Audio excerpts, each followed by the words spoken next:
What I'm saying is, there's no threat from the initiative process to take away any of those constitutional fundamental rights that have been established. We're arguing about a right that in essence has not yet been established.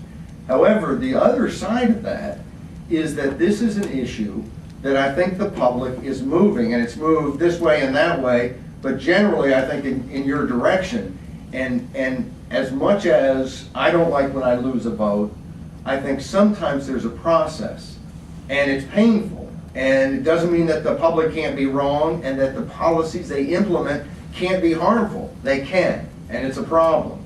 But I think this process, where the citizens of California have voted and other states have voted, has begun a dialogue that I'm confident in the end will enhance everybody's rights and will solve this problem in a better way than it would be dealt with if there wasn't the ability of the people to enter in. And I go back to women's suffrage. Several states passed women's suffrage by initiative.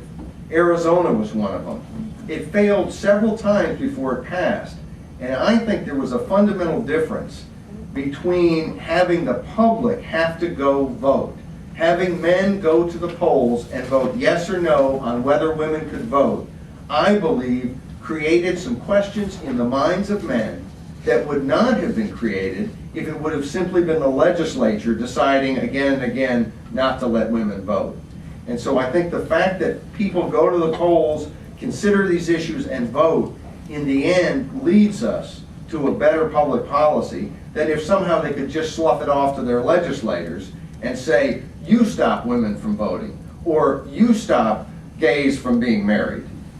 By getting people engaged in the process, I think we have a much better shot at getting the right solution in the end. But I don't question that there's pain on the way oftentimes, because we can be mistaken.